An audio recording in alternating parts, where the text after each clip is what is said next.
오늘 본문 19절은 사무엘이 자라매라고 시작하고 있죠. 사무엘의 어린 나이가 지나가고 이제는 어엿한 청년 사무엘이 된 것이죠. 온갖 서러움, 격분, 사랑하는 이마저도 자기의 마음을 몰라주던 마음의 상처를 가지고 있었고 한이 많았던 어머니 한나의 기도로 태어난 사무엘이 엄마의 젖을 떼자마자 실로에 있는 엘리 제사장 밑에서 자라기 시작해서 드디어 청년이 된 겁니다. 엄마의 품을 떠나서 자라야 하는 어린 아이 사무엘은 일반 아이들과 자라는 것이 달라야만 했습니다. 성전에서 자야만 했던 아이는 점점 세상의 삶과는 구분되는 삶을 살았습니다. 뜻이 있어서 구분하고 산 것이 아니라 그렇게 성전에서 살다 보니 저절로 구분되어지는 삶을 살았던 것이죠. 맹모 삼천지교라는 한자를 우리가 잘 알다시피 맹자의 어머니가 자식의 교육을 위해서 3번을 이사했다는 귀한 어원이 되었던 맹모 삼천지교. 맹자가 처음 태어났을 때 공동묘지 근처에 살고 있었는데 아이가 매일 보는 것이 그것이다 보니까 자라면서 매일 곡을 따라하고 장사 지내는 놀이를 하며 지내는 모습을 보고 엄마가 여기서 살면 안 되겠다 싶어서 다시 이사를 했는데 이사한 곳이 시장 근처였다는 것이죠. 시장 근처로 인사를 하고 보니 맹자가 장사하시는 분들의 흉내를 내면서 놀았다는 것입니다. 지금이야 뭐 이런 거 저런 거 상관없는데 당대로서는 굉장히 큰 안 좋은 것이었기 때문에 그래서 엄마가 마음을 고쳐먹고 다시 이사를 해서 이사한 곳이 바로 향교 서당 근처였다고 하죠. 그랬더니 그때부터 글을 읽기 시작했다는 겁니다. 아이가 자라면서 무엇을 보고 자라느냐, 누구와 함께 자라느냐, 어떤 환경에서 자라느냐 하는 것이 그 아이의 삶을 결정하는 것이죠. 아이 사무엘은 어디서 자랐는가 하면 성전에서 자랐습니다. 일반 아이들과 어울려서 살지 못했습니다. 그래서 성전에서 자라면서 젖을 떼자마자 그때부터 성전에서 자라면서 자라서 청년이 된 겁니다. 그래서 오늘 본문의 시작이 사무엘이 자라매라고 하는 표현을 하고 있죠.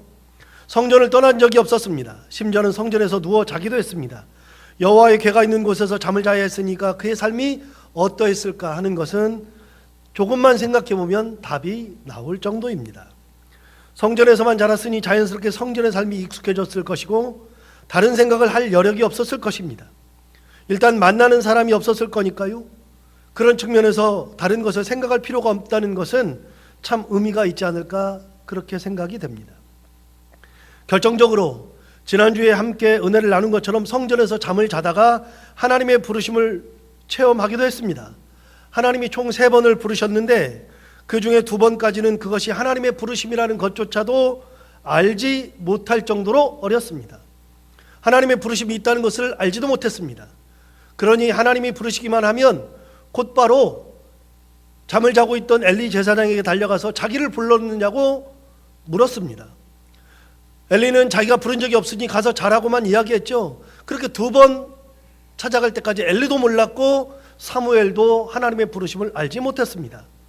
그렇게 2번째 부르심이 있었을 때 성경은 사무엘이 아직 여호와를 알지 못하고 여호와의 말씀도 아직 그에게 나타나지 아니한 때라 라고 기록하고 있을 정도였습니다. 사무엘이 성전에서 잠을 자고 항상 하는 일이 그런 일이었지만 사실 하나님을 잘 알지 못했습니다. 어리니까요. 하나님이 자기를 부르신다는 것도 몰랐습니다. 어리니까요. 부르심이 있다는 것조차를 상상해 본 적이 없습니다. 그런데 하나님이 어린 아이인 사무엘을 불렀죠. 어린 아이 사무엘에게 하나님께서 나타나신 것입니다. 그를 불렀습니다. 그리고는 여러 가지 말씀을 하셨습니다. 하나님의 말씀을 직접 들은 것인데 그 내용이 11절부터 14절까지 나오는데 그걸 볼 필요는 없고 한마디로 요약하면 그렇습니다. 하나님이 11절부터 14절까지 어린 사무엘을 불러서 하신 말씀이 뭐냐면 사무엘에 대한 미래를 얘기한 것이 아니라 지금 있는 엘리 제사장 집안에 대한 저주였습니다. 그 저주였기 때문에 상당히 충격적이기도 했지만 어린 사무엘에게 그런 말씀을 하시는 하나님의 의도 역시 충격적입니다.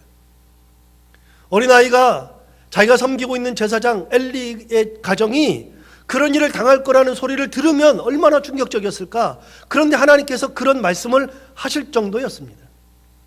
그렇게 어린 나이에 하나님의 부르심을 받았습니다. 하나님을 만났습니다. 그리고 그 밤이 지나가고 아침이 되었죠. 그렇게 아침이 되었을 때의 장면을 15절에서 묘사하고 있습니다. 여러분 15절 한번 볼까요? 3장 15절을 보시면 사무엘이 아침까지 누웠다가 3장 15절 맞죠? 네. 사무엘이 아침까지 누웠다가 여호와의 집에 문을 열었으나 그 이상을 엘리에게 알게 하기를 두려워하였다. 여러분 사무엘의 삶을 엿볼 수 있는 대목이 하나 있는데 그가 아침까지 누웠다가 여호와의 집에 문을 열었다고 이야기합니다. 그러니까 사무엘은 어렸을 때부터 엘리 제사장 집에서 잠을 잔 게 아니라 성전에서 잠을 잔 겁니다. 성전에서 잠을 자면서 저녁이 되면 성전의 문을 닫았고 아침이 되면 일어나서 성전 문을 활짝 열었습니다. 어렸을 때부터 그렇게 살았습니다. 사무엘의 일성이 어떻게 되었을까요? 또 하나, 그는 어젯밤에 하나님께 들었던 내용을 엘리 제사장에게 말하기를 두려워했다고 성경은 기록하고 있습니다. 그럴 수밖에 없는 것이 내가 섬기는 제사장 엘리가 그런 일을 당한다고 어떻게 이야기할 수 있겠습니까? 자기 스승에게 그런 말을 할 수가 없죠. 그러니 두려울 수밖에 없었습니다. 이런 삶을 살았던 사무엘입니다. 그렇게 어린 시절이 다 지나가죠. 밖에 나가서 친구들을 만나서 놀지도 못하고 그가 잠자는 곳은 성전이어야 했고 어렸을 때부터 성전에서 자라면서 성전의 일을 보기 시작했고 그렇게 자랐던 사무엘이었으니 그의 생각은 온통 성전밖에 없었고 그가 만나는 분도 역시 하나님이었을 겁니다. 그렇게 하나님을 만나죠. 사무엘은 하나님 앞에서 자라면서 은혜를 머금고 자라게 되었던 것입니다. 그렇게 사무엘이 자랐다. 그게 오늘 19절 시작입니다. 사무엘이 자랐습니다. 그렇게 사무엘이 자랐을 때 19절은 이렇게 말하고 있죠. 다시 19절을 볼까요?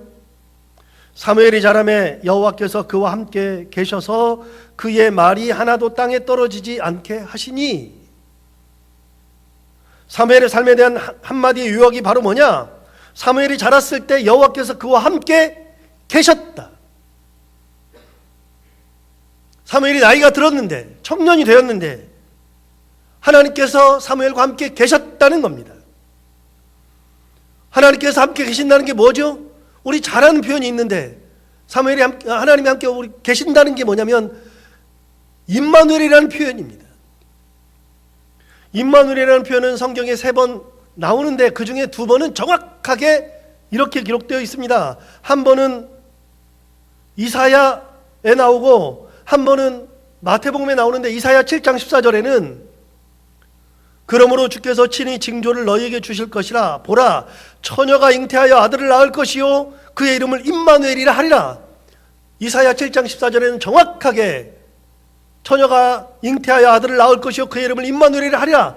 그렇게 예언한 것이 나오고 마태복음 1장 23절 역시 보라, 처녀가 잉태하여 아들을 낳을 것이요 그의 이름을 임마누엘이라 하리라 하셨으니 이를 번역한즉 하나님이 우리와 함께 계시다 함이라. 여러분 이 이사야 7장 14절과 마태복음 1장 23절은 동일한 말입니다. 보라, 처녀가 잉태하여 아들을 낳을 것이니 그의 이름을 임마누엘이라 하리라. 그런데 그거를 마태복음에서 누구한테 얘기했냐면 이를 번역한즉 하나님이 우리와 함께 계시다 함이라. 누구에게 주는 말씀이냐면 예수 그리스도에게 주는 말씀이잖아요. 성경은 예수님을 임마누엘이라고 하였습니다. 그 임마누엘이 뭐냐? 하나님이신 예수님께서 우리와 함께 계시니까 예수님이 우리와 함께 계시기 때문에 임마누엘로 오시는 겁니다. 우리가 알다시피 하나님께서 우리와 함께 하신다는 그거 이야기할 때 엘이라고 하는 표현은 하나님이라는 것을 항상 말씀드렸잖아요. 임마누엘, 그럼 그 하나님이 우리와 함께 계시답니다. 주님이 우리와 함께 계신 겁니다. 성육시 가신 거, 하나님이 인간이 되신 거, 우리와 함께 계신 거, 그게 바로 임마누엘이죠. 예수님이 우리와 함께 계셨죠. 하나님의 사무엘과 함께 계시는 은총이 있었다는 겁니다. 한마디로 뭐랬습니까? 아이 사무엘이 자랐을 때에 뭐라고 표현했냐면 사무엘이 자라매 여호와께서 그와 함께 계셨다. 임마누엘의 은총으로 그와 함께 계셨다. 얼마나 큰 은총인지 모릅니다. 왜요? 하나님이 가장 강하신 분인데 그분이 사무엘과 같이 계셨습니다. 다른 사람이 하나님과 사무엘과 같이 있었던 것이 아닙니다. 엘리제 사장이 같이 있었던 건 성경은 이야기하지 않습니다. 친구들이 같이 있었던 거 말하지 않습니다. 엄마가 같이 있었던 거 말하지 않습니다. 성경은 무슨 말을 하냐면 하나님이 사무엘과 같이 계셨다. 임마누엘의 은총으로 같이 하셨다는 겁니다. 굉장히 중요한 표현을 오늘 성경은 하고 있습니다. 우리 큰아이가 군대 갈 때 제가 한번 설교했지만 계속해서 한 가지만 기억하라고 했습니다. 왜냐하면 제 큰아이가 허리가 워낙 안 좋으니까 영국에 있을 때, 이스라엘에 있을 때 축구를 하다가 갑자기 허리를 삐끗해가지고서는 일어나지도 못할 때가 있었습니다. 그래가지고 허리를 삐끗했다고 급하게 전화가 왔길래 제가 허리를 많이 다쳐보고 힘들었기 때문에 잘 알죠. 그래서 어떻게 하라고 응급으로 빨리 이렇게 하라고만 얘기하고 그랬는데 나중 얘기를 들어보니까 축구장에서 기숙사까지 한 300m밖에 되지 않는데 거기를 걸어갈 수가 없더랍니다. 너무 힘들어서. 그래서 결국은 제가 얘기해 준 대로 허리를 좀 풀고 그리고 차를 타고서 300m를 갔습니다. 기숙사까지 갔죠. 그렇게 해주니까 어느 정도 지나서 한 2주 지나고 조금 걷는다고 얘기하더라고요. 여러분 제가 허리를 다쳐봐서 아는데 허리 다치신 분들이 아프신 분들이 많이 있는데 허리가 삐끗하고 아프기 시작하면요 대책이 없습니다. 10m를 못 걷습니다. 한 발자국 떼기가 진짜 어렵습니다. 아무것도 못합니다. 그럴 때는 쉬면 낫습니다. 허리는 쉬면 낫습니다. 한 2주 정도 지나면 괜찮아지거든요. 근데 쉬면 낫는다 그래가지고 괜찮겠거니 말도 안 되는 얘기입니다. 허리는 다시 삐끗하게 되어 있습니다. 완전히 치료가 되지 않으면 안 되죠. 그래서 아픈 사람들은 항상 조심을 해야 되고 허리 운동을 꾸준히 해서 근육을 키워줘야 합니다. 그런데 큰아이가 군대 갈 때 가장 염려가 되는 것이 허리였습니다. 얘 분명히 허리 다쳐올 거다. 혹시 중간에 제대하고 올지도 모르겠다는 두려움이 항상 있었습니다.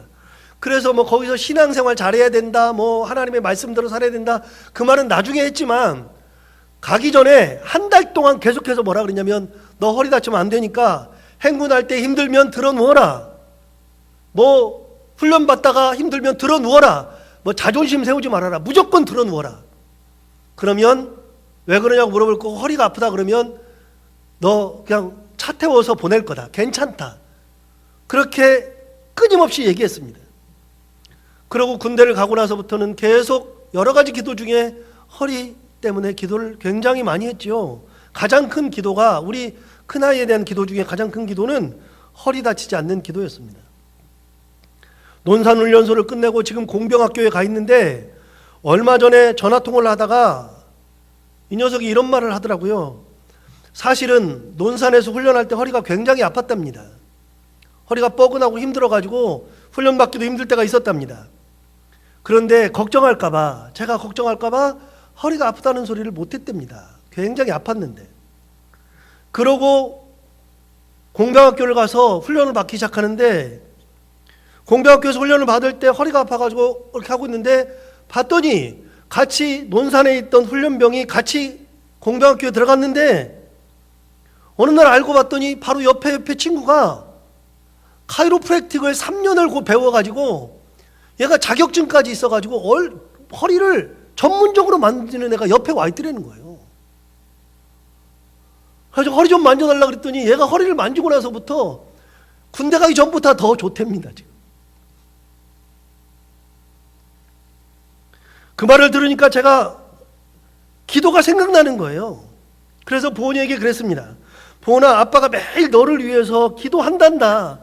제일 먼저 기도하는 것은 허리 아프지 않게, 다치지 않게 기도하는 것이고, 또 기도할 때마다 좋은 사람 만나게 해달라고 기도하고, 인생에서 중요한 삶의 전환점이 되는 기간이 되게 해달라고 기도하고, 군에 있는 기간이 인생을 낭비하는 기간이 아니라 오히려 의미 있는 시간이 되게 해달라고 매일매일 기도한단다. 1번이 허리 아프지 않도록 기도하는 거란다. 그런데 제가 군에 보낼 때 걱정하고 있었는데 저야 아무것도 모르니까 그렇게 염려하고 기도했죠. 그런데 하나님께서, 제가 그 부모님이랑 통화하면서 느낀 것 중에 하나가 뭐냐면, 하나님께서 제 기도를 들으시고 그렇게 말씀하셨을 것 같아요. 야, 너 유목사 뭘 그렇게 걱정하고 있어? 내가 카이로프랙틱 하는데 보내놨어.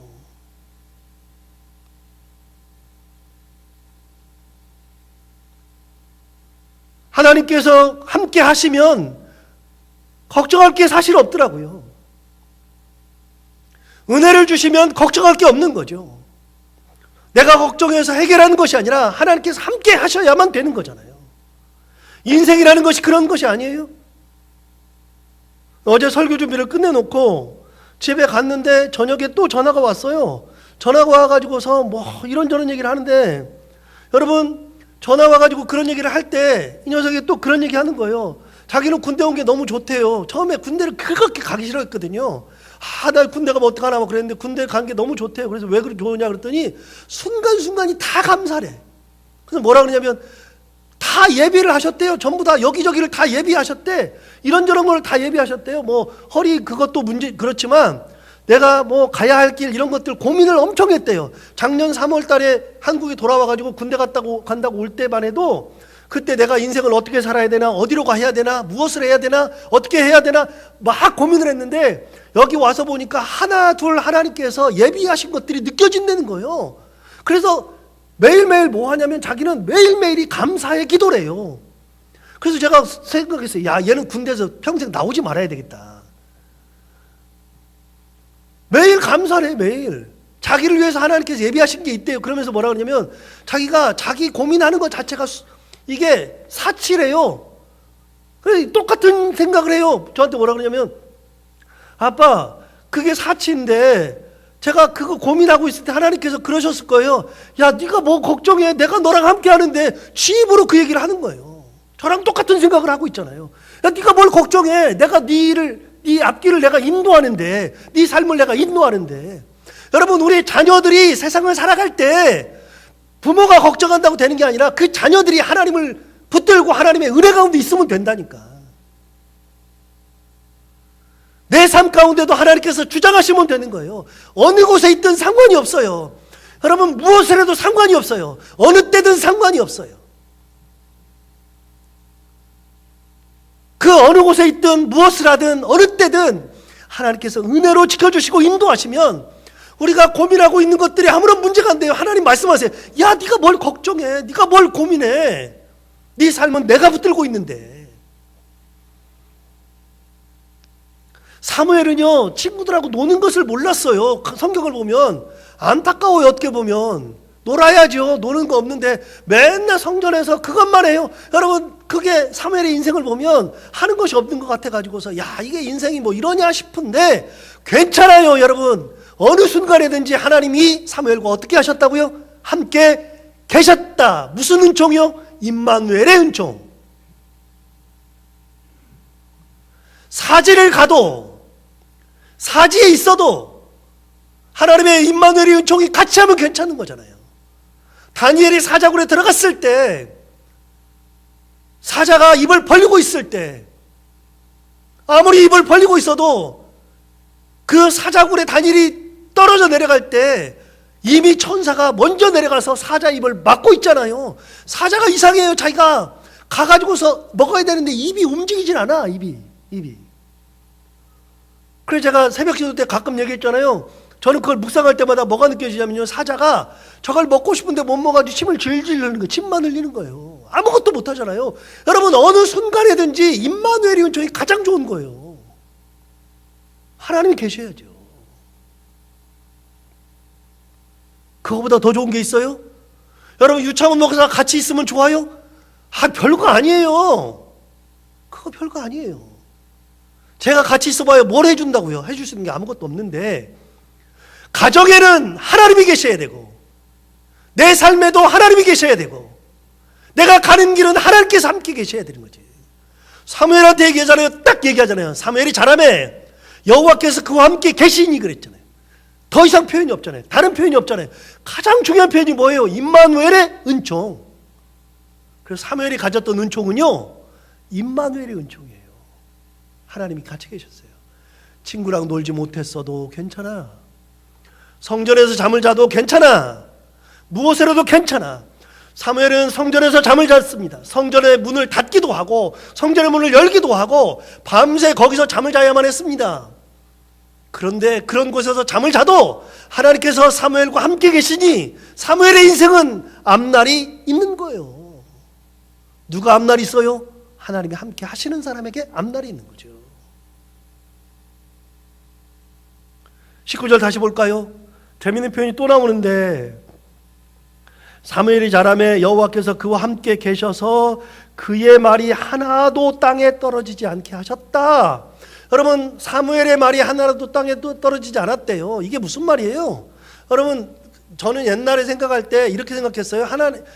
사무엘의 말이 하나도 땅에 떨어지지 않았다. 그 말은 내가 기도한 것이 땅에 떨어지지 않는다, 이렇게 생각했어요. 맞아요. 그럴 수 있어요. 아직도 확신이 없어요. 그걸 수도 있어요. 그런데 제가 설교를 준비하다가 또 이런 생각이 들었어요. 그게 맞아요. 기도하면은 하나님께서 붙드시고 그 기도를 다 들어주신다. 그 말도 맞는데, 또 한 가지는 사무엘의 말이 하나도 땅에 떨어지지 않는다. 그 말은 뭐냐면, 사무엘이 말한 거는 그게 땅으로 흩어져서 없어지지 않는다. 그 말이에요. 사람들이 사무엘의 말을 들으면 허투루 듣지 않는다. 그 말이에요. 말을 들을 때마다 그 말에 뭐가 있어요? 권위가 있어요. 권위가. 왜요? 하나님께서 함께 하시니까 권위가 있는 거예요. 옛날에 기도가 땅에 떨어지지 않는다고만 생각했는데 말씀을 준비하다 보니까 그것만은 아닌 것 같아. 하는 말마다 다 하나님의 은혜가 있으니까 사람들이 그의 말을 그냥 듣지 않아요. 그런데 보세요. 다시 읽어볼까요? 19절을. 사무엘이 자라매 여호와께서 그와 함께 계셔서 그의 말이 하나도 땅에 떨어지지 않았다가 아니라 그의 말이 하나도 땅에 떨어지지 않게 하셨다. 여러분, 땅에 떨어지지 않게 한 거는요, 사무엘이 잘나서 그런 게 아니라 누가 이렇게 떨어지지 않게 하는 거예요? 하나님이. 사무엘의 말에 권위가 있는 거는 사무엘이 권위가 있어서가 아니라 하나님이 사무엘의 말을 권위 있게 하셔서. 사무엘이 사람들에게 존경을 받는 것은 사무엘이 그만큼 존경받을 만한 사람이 아니라 하나님께서 사무엘을 존경받을 만한 사람으로 만들어주셔서. 주어가 누구예요? 주어가 사무엘이 아니에요. 주어가 누구냐면 하나님이에요. 하나님께서 땅에 떨어지지 않게 하셨다, 그 말이죠. 하나님의 은총이 함께 하시니까. 하나님이 함께 하시니 땅에 떨어질 수가 없어요. 그게. 20절 한번 볼까요? 단에서 브엘세바까지 온 이스라엘이 사무엘은 여호와의 선지자로 세우심을 입은 줄을 알았더라. 여러분, 하나님께서 함께 하시고 그의 길을 인도하시고 그 말이 하나도 땅에 떨어지지 않게 하셨던 은혜를 입으니까 어떤 일이 벌어지냐면, 단에서부터 브엘세바까지의 온 이스라엘이 사무엘은 여호와의 선지자로 세웠음을 알았다. 세우심을 입은 줄을 알았다고 말하는 거예요. 우리가 알다시피 단은 이스라엘 북단이죠. 브엘세바는 이스라엘의 남단이죠. 그럼 북에서 끝 남까지, 우리말로 하면은 백두에서 한라까지라고 그랬잖아요. 그럼 한반도를 이야기할 때는 백두에서 한라까지, 이스라엘을 얘기할 때는요, 단에서부터 브엘세바까지. 그러니까 이스라엘 전역에서 사람들이 사무엘을 볼 때마다 하나님의 선지자로 세우심을 알았다, 그 말이에요. 사무엘이 나를 좀 알아주세요, 그런 적이 없어요. 내가 그렇게 되어야지, 그런 적이 없어요. 그럼 여러분, 하나 여기서 물어요. 지금 이 본문 기록되는 당시에 엘리 제사장이 살았어요? 죽었어요? 살아있죠? 엘리 제사장이 살아있죠? 버젓이 살아있습니다. 그러면 엘리 제사장을 위대하게 생각하고 엘리 제사장의 말을 주목하는 것이 당연하죠. 그런데 여러분, 성경은 엘리 제사장을 주목하지 않습니다. 누굴 주목해요? 사무엘을 주목하고 있잖아요. 여러분, 이게 얼마나 웃기는 거냐면요, 예를 들어 볼게요. 저희 교회에 제가 죽지도 않고 버젓이 살아있는데 우리 전사님들 중에 누가 제 자리를 대신할 수 있어요? 누가 막 그분들한테만 쫓아가고 뭐 그분들한테 기도받고 뭐 그래요? 이게 아니잖아요. 이게 엘리가 살아있잖아요. 살아있는데 사람들은 엘리를 하나님의 세우신 선지자로 느끼고는 있지만 그를 위대하게 보지 않고요. 누구를 위대하게 보느냐? 사무엘을 위대하게 본 거예요. 말이 안 되는 건데. 왜요? 하나님께서 사무엘과 함께 계시니까. 느끼니까.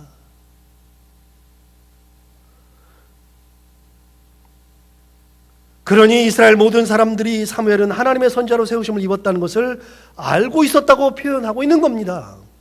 그만큼 사무엘은 아직 제사장이 되지도 않았고 선지자가 되지도 않았는데 그렇게 인정하고 있었던 겁니다. 여러분, 한 가지 더요. 구약시대에 제사장이 되려면 어떤 과정을 겪어야 하죠? 이 과정이 있어야 하죠? 물론 그 혈통에서 태어나야 하는 것은 당연한데 그거 말고 궁극적으로 제사장이 되려면 마지막 관문이 뭐예요? 하나님 앞에 뭘 받아야 돼요? 기름 부음을 받아야죠. 기름을 부어야죠. 또 한 가지, 선지자가 되려면 마지막 과정이 뭐예요? 기름 부음을 받아야죠. 그런데 놀랍게도 사무엘은 어린아이가 아니라 이제 청년이 되었을지 몰라도 기름 부음의 과정이 없어요, 지금. 그런데 사무엘을 선지자라고 하잖아요. 다시 한번 예를 들어볼까요? 이게 말이 안 되는 것을 예를 들어볼까요?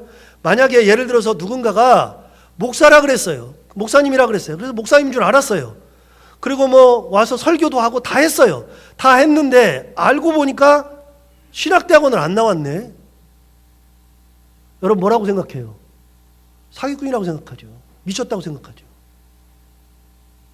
목사 고시를 보지도 않았어요. 결정적으로 목사 안수를 받지 않았어요. 그럼 그게 목사예요?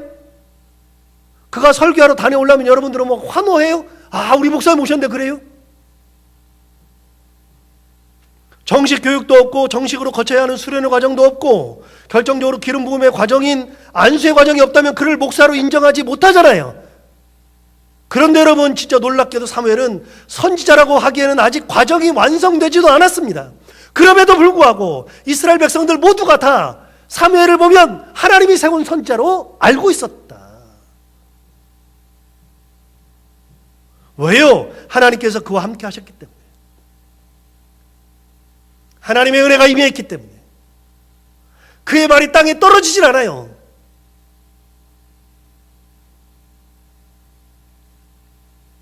그가 하는 모든 행동이나 말은 하나도 버릴 것이 없었습니다. 21절도 볼까요? 여호와께서 실로에서 다시 나타나시되 여호와께서 실로에서 여호와의 말씀으로 사무엘에게 자기를 나타내시니라. 하나님께서 사무엘에게 또 나타나셨답니다. 이제는 신기하지도 않습니다. 어렸을 때 나타났잖아요. 그런데 여기 본문에 보면 이렇게 돼 있어요. 다시 볼까? 21절. 여호와께서 실로에서 어떻게 하셨다고요? 다시 나타나셨어요. 다시 나타나셨어요. 청년 되었을 때 다시 나타나시되 여호와께서 실로에서 여호와의 말씀으로 사무엘에게 자기를 나타내시니라. 어렸을 때 나타났는데 이제는 또 나타났습니다. 의례 그럴 것 같습니다. 사무엘에게 나타나신 하나님은 별로 새롭지도 않습니다. 엘리에게 나타났다 그러면 진짜 새로운데 사무엘에게 나타나신 하나님은 새롭지도 않습니다.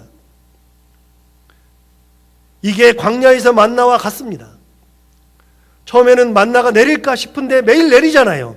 그리고 처음 내릴 때 하나님께서 룰을 하나 주셨거든요. 그 룰이 뭐냐? 만나가 내리면 하루에 먹을 것만 거두어라. 이틀분 거두지 말아라. 이틀분 거두면 다 썩는다. 버린다. 하루 것만 거두어라. 두 번째, 안식일 바로 전날인 여섯째 날에는 이틀분을 거두어라. 안식일 날은 안 내린다. 그러니까 이틀분을 거두어서 먹어라. 안 썩는다. 그 룰을 주었습니다. 처음에는 믿을 수가 없으니까 이스라엘 백성들이, 성경에 나오잖아요. 이스라엘 백성들이 어떻게 했어요? 평일날 이틀분을 거두었습니다. 마음껏 욕심을 내서 이틀분을 거두었습니다. 어떻게 되냐면 하루분을 먹었는데 그 다음날 아침 되어 보니까 다 썩어서 버렸습니다. 그것을 경험하고 나니까 그 다음부터는 절대 욕심을 부리지 않죠. 매일 하루분의 만나만 거두어서 먹고 살았습니다. 그런데 안식일 전날에는 2일분을 거두라고 하셨습니다. 그럼 2일분을 거두어야 하죠. 평상시의 경험으로는 이틀째 되는 날 거는 전부 다 썩어서 버리니까 안식일 전날에도 아이고 내가 이틀분 거두었다가 내일 썩지. 그래서 하루분만 거두는 사람은 말씀대로 살지 않고 하루만 거두는 사람은 그 다음날은 굶어야 했습니다. 그렇게 하다 보니까 이스라엘 백성들이 똑같이 했습니다. 평일이 되면 하루분만 딱 거두었습니다. 6일째 되는 날은 이틀분을 거두었습니다. 그거를 40년 했습니다. 그러니까 이스라엘 백성들이 처음에는 만나가 내릴까? 내일 또 올까? 그랬는데 나중 되니까 만나가 내릴까? 내일 또 올까? 그런 생각을 해본 적이 없습니다. 그 사람들은 당연히 40년 동안 만나가 내리는 줄 알고 살았습니다. 하나님의 기적을 체험하다 보니 기적을 기적이라고 느끼지 않을 정도의 기적, 어마어마한 기적, 그걸 누리면서 살았습니다. 말씀대로 살았습니다. 그럼에도 불구하고 그 하나님의 사랑을 잊고 나중에는 불평을 하기 시작했습니다.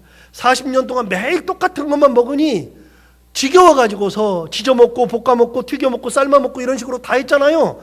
그런데 그것도 하루 이틀이죠. 그러니 맨날 이것만 먹는다고 불평하기 시작했습니다. 하나님의 은혜를 잊어버리니까 주시는 것 가지고서도 만족이 안 돼요. 은혜를 잊어버리니까. 어찌되었든 매일 내리는 만나는 처음에는 신비롭고 신기해도 나중이 되면 당연해집니다. 오늘 사무엘에게 나타나신 하나님이 또 나옵니다. 하나님이 옛날에 나타났는데 다시 나타나죠. 신비롭지도 않습니다. 그러나 여러분, 이 하나님의 나타남은 사무엘에게만 나타나는 겁니다. 사무엘에게만 주시는 하나님의 은혜입니다. 굉장하죠. 누구에게도 나타나지 않는 하나님이 나타나십니다. 19절을 다시 볼까요?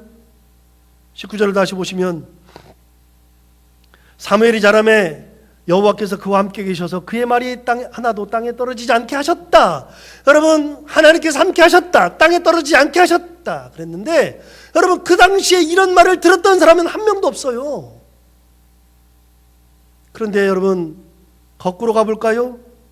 1절 한번 가보시죠.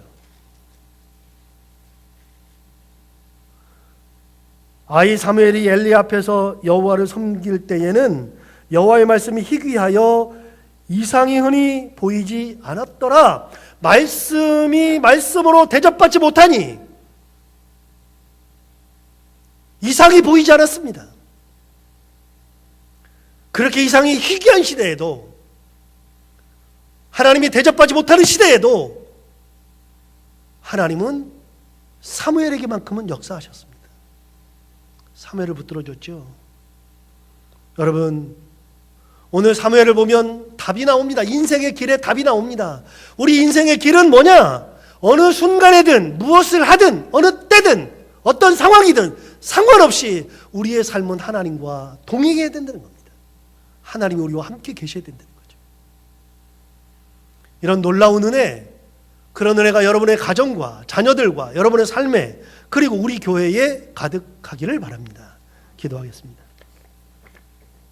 하나님 아버지, 감사합니다. 오늘도 귀한 말씀으로 은혜 주셨습니다.